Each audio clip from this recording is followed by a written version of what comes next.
बात का सूचक है, इस बात को इशारा करता है कि आप सब लोगों ने वर्तमान व्यवस्था को उखाड़ के फेंकने का और विशुद्ध भारतीय जनता पार्टी के कमल के निशान का आह्वान करने का आपने संकल्प ले लिया और इसीलिए ये जो आप सोच रहे हैं इसको साकार करने का काम भारतीय जनता पार्टी ने भी संकल्प के रूप में लिया। और हम क्यों न लें, अगर हमारे पास भारत के यशस्वी प्रधानमंत्री नरेंद्र मोदी जी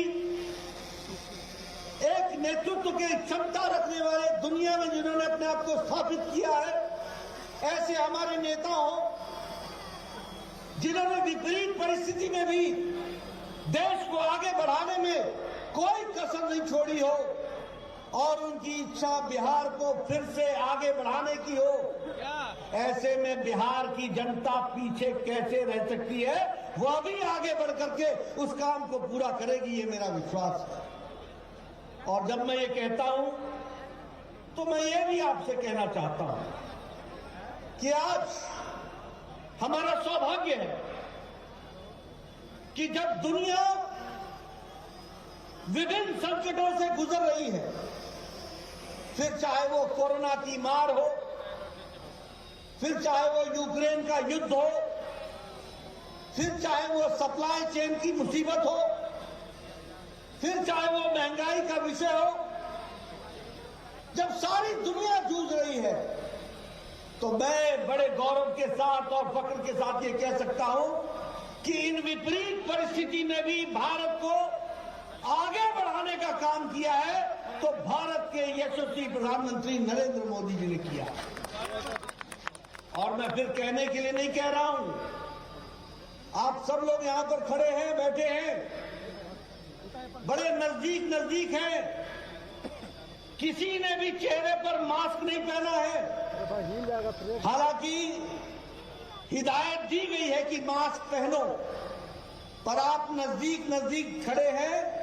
यह इसलिए संभव हो पाया है कि भारत के यशस्वी प्रधानमंत्री ने 135 करोड़ की जनता को 220 करोड़ टीकाकरण करके डबल डोज देकर के आपको सुरक्षा कवच पहनाया है। आज चीन की हालत देख लीजिए, टेलीविजन पर आपको आए दिन दिख रहा है। अमेरिका में टीकाकरण पूरा नहीं हुआ है, यूरोप में टीकाकरण पूरा नहीं हुआ है, अभी भी वहां के देश टीकाकरण के विषय को लेकर के जूझ रहे हैं।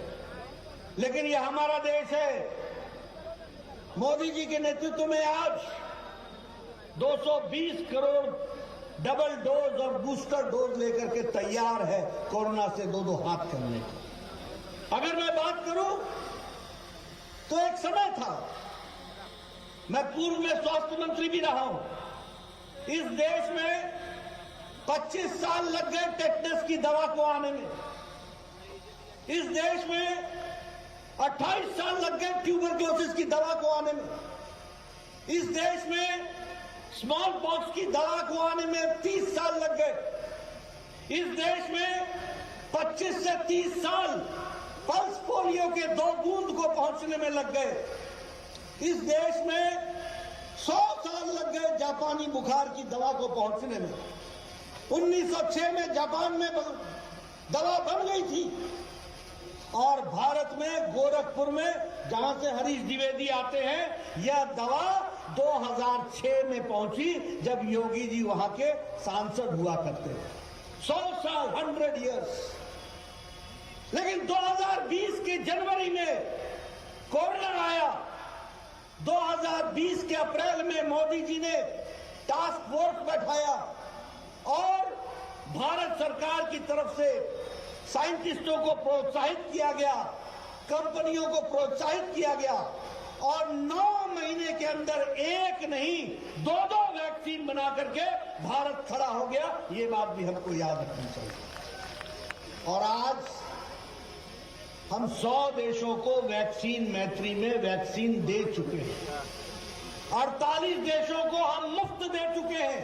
1.5 करोड़ हम मुफ्त दे चुके हैं। ये भारत का एक आत्मनिर्भर का परिचय है जिसको हमको समझना चाहिए। इसलिए विकास की अगर हम बात करें, देश को आत्मनिर्भर होने की बात करें, तो नए नए आयाम हम लोगों ने स्थापित किए।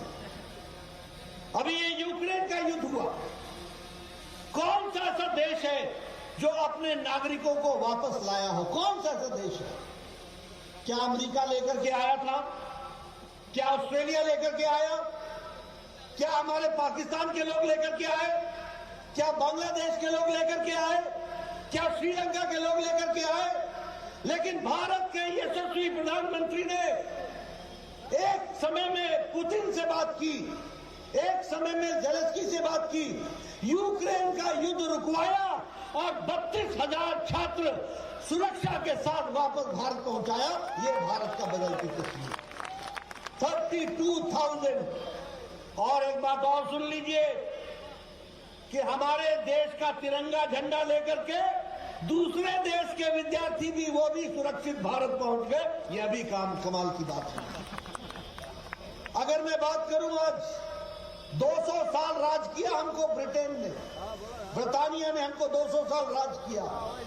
आज इस आर्थिक मंदी में भी भारत ने ब्रिटानिया को पछाड़ करके दुनिया की हम 5वें नंबर की अर्थव्यवस्था बन गए हैं।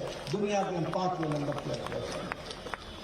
मैं आपको बताना चाहता हूं, 8 साल पहले 92%, यहां रविशंकर जी बैठे, हमारे पूर्व आईटी मंत्री हैं, जब ये मंत्री बने थे तो 92%, 92% मोबाइल दुनिया से भारत को आता था।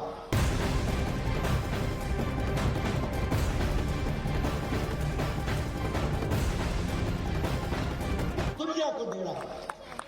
मैं ठीक बोल रहा हूं रविशंकर जी? 97% दुनिया को मोबाइल दे रहा है। सारी मैन्युफैक्चरिंग यहां हो रही है। स्टील में हम, इस्पात में हम दूसरे नंबर के मैन्युफैक्चरर हो गए, दूसरे नंबर के। अगर हम बात करें केमिकल्स में, तो हमारा एक्सपोर्ट 6 गुना बढ़ गया। इलेक्ट्रॉनिक्स में हमारा एक्सपोर्ट, हमारा निर्यात 7 गुना बढ़ गया। अगर हम बात करें दवाइयों की, तो दुनिया के प्रगतिशील देशों की फार्मेसी भारत बन गई है और दुनिया को सस्ती दवा देने का काम भारत ने पकड़ा है। ये आत्मनिर्भर भारत खड़ा हो गया और ये सब मोदी जी के नेतृत्व में हुआ है। लेकिन हम यही नहीं रुके हैं। मैं यहां वैशाली में आया हूं। बताइए, आपको गैस का कनेक्शन मिला है कि नहीं मिला है? बताइए बहने, आपको गैस का कनेक्शन मिला है कि नहीं मिला है? मैं तो गांव से आता हूं, मैंने तो देखा है कैसे बहनें सुबह सुबह उठ करके लकड़ी इकट्ठा करती थी और लकड़ी इकट्ठा करके चूल्हा जलाती थी। और आपके यहां